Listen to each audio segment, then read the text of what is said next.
ಗುರುಭ್ಯೋ ನಮಃ. ಗೋಮಾತಾ ಎಲ್ಲ ರೀತಿಯಲ್ಲಿ ಶ್ರೇಷ್ಠತೆಗಳಿದೆ. ನಮ್ಮ ಹಿಂದೂ ಸಂಪ್ರದಾಯದಲ್ಲಿ ಗೋಮಾತೆ ಬಗ್ಗೆ ಬೇಕಾದಷ್ಟು ಹೇಳಿದ್ದಾರೆ. ಅದೇನಂತ ಹೇಳಿದ್ರೆ, ಸರ್ವತೀರ್ಥಮಯೇ ದೇವಿ ವೇದ ವೇದಾತ್ಮಿಕಂ ಶಿವಂ ಸುರಭಿಂ ಯಜ್ಞಸ್ಯ ಜನನೀ ಮಾತರಂ ತ್ವ ನಮಾಮ್ಯಹಂ.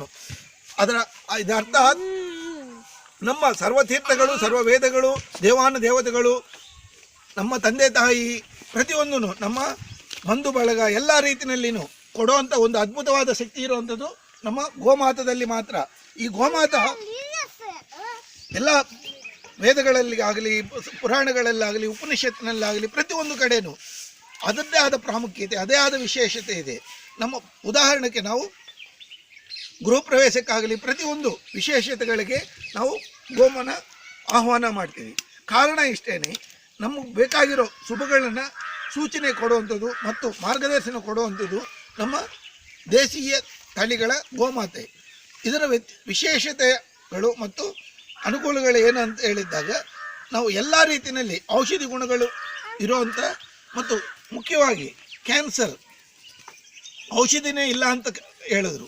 ಆದರೆ ನಮ್ಮ ಪಂಚಗವ್ಯದಲ್ಲಿ ಈ ಅತ್ಯಂತ ಮುಖ್ಯವಾಗಿ ಈ ಪಂಚಗವ್ಯ ಅಂತ ಹೇಳಿದ್ದಾಗ ಹಾಲು, ಮೊಸರು, ಗೋಮಯ, ಗೋಮೂತ್ರ ಪ್ರತಿಯೊಂದೂ ನಮಗೂ ಅನುಕೂಲಗಳಿದೆ.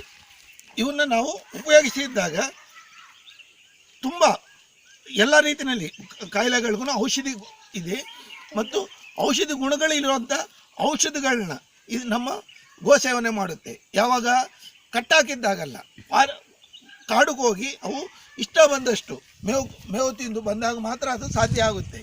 ಈ ಸಾಧ್ಯಗಳನ್ನ ನಾವು ಅಸಾಧ್ಯ ಮಾಡಿದಂಗೆ ಸಾಧನೆ ಮಾಡಿದ್ದಾಗ ಮಾತ್ರ ಅವು ಅನುಕೂಲ ಆಗುತ್ತೆ. ಯಾವುದೋ ಒಂದು ಹಿಂಡಿ ಬೂಸ ಮತ್ತು ಮೇವು ಹಾಕೋದು ಮುಖ್ಯ ಅಲ್ಲ. ಹಿಂಡಿ ಬೂಸ ಹಾಕೋದಕ್ಕಿಂತ ನಾವು ನಮ್ಮ ಪ್ರೀತಿ ಪ್ರೇಮ ಜೊತೆಯಲ್ಲಿ ಅವಕ್ಕೆ ಬೇಕಾಗಿರೋಷ್ಟು ಫ್ರೀಡಮ್, ಸ್ವತಂತ್ರ ಕೊಡಬೇಕು. ಆ ಸ್ವತಂತ್ರ ಹೇಗೆ ಬರುತ್ತೆ ಅಂತ ಹೇಳಿದರೆ, ನಾವು ಅವನ್ನ ಫಾರೆಸ್ಟ್ ಕಾಡಿಗೆ ಕಳಿಸಿದ್ದಾಗ ಅವನ ಎಲ್ಲ ರೀತಿಯಲ್ಲಿ ಔಷಧಿ ಗುಣಗಳಿರುವಂಥ ಗಿಡಮೂಲಿಕೆಗಳನ್ನ ಅದು ಸೇವನೆ ಮಾಡುತ್ತೆ. ಆ ಸೇವನೆ ಮಾಡಿದ್ದಾಗ ನಮಗೂ ಆ ಔಷಧಿ ಗುಣಗಳನ್ನ ನಾವು ಮತ್ತೆ ಪಡ್ಕೋಬಹುದು ಅನ್ನೋದು ನಾವು ಹೇಳ್ತೀವಿ. ಈ ರೀತಿಯಲ್ಲಿ ನಮ್ಮ ಪ್ರತಿಯೊಂದು ತಳಿ, ಮುಖ್ಯವಾಗಿ ನಮ್ಮ ದೇಶೀಯ ತಳಿಗಳಲ್ಲಿ ನಾವು ಔಷಧಿ ಗುಣಗಳನ್ನ ಪಡ್ಕೋಬಹುದು ಮತ್ತು ಇದನ್ನು ಉಳಿಸ್ಕೋಬಹುದು. ನಮ್ಮ ಬ್ರಿಟಿಷರ್ಗಿಂತ ಮುಂಚೆ ನಮ್ಮ ಭಾರತ ದೇಶದಲ್ಲಿರುವಂಥ ಔನ್ನತ್ಯ ಏನಂತ ಹೇಳಿದರೆ, ಪ್ರತಿ ಮನೆಗೆ ಹೋಗಿದ್ದಾಗ ಮಜ್ಜಿಗೆ ಕೊಡ್ತಾಯಿದ್ರು, ಹಾಲು ಕೊಡ್ತಾಯಿದ್ರು. ಈ ಕಾಲದಲ್ಲಿ ಅದು ಕಡಿಮೆ ಆಗಿದೆ. ಅಕಸ್ಮಾತ್ ಕೊಟ್ಟರೆ A1 ಮಿಲ್ಕ್ ಕೊಡ್ತಾರೆ. A1 ಅಂತ ಹೇಳಿದರೆ HF ಜರ್ಸಿನಲ್ಲಿ.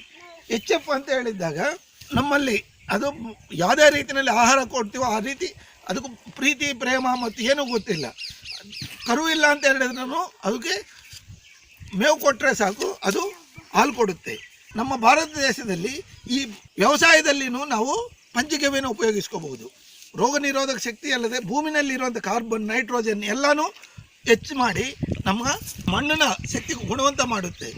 ಆ ಗುಣ ಮಾಡಿದ್ದಾಗ ನಾವು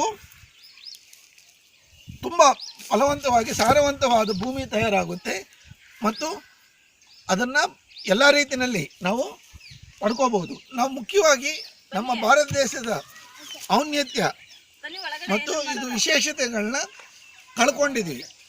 ಈಗ ಕಳ್ಕೊಂಡಿರೋದನ್ನು ಮತ್ತೆ ಪಡ್ಕೋಬೇಕು ಅಂತ ಹೇಳಿದ್ದಾಗ 100ಕ್ಕೆ 100 ಭಾಗ ನಾವು ಗೋಮಾತನ ಪ್ರೀತಿ ಮಾಡಿದ್ದಾಗ ಮಾತ್ರ ಸಾಧ್ಯ ಅಂತೇಳಿ ನಮ್ಮ ಪುರಾಣಗಳಲ್ಲಾಗಲಿ ಎಲ್ಲ ರೀತಿಯಲ್ಲಿ ಹೇಳಿದ್ದಾರೆ.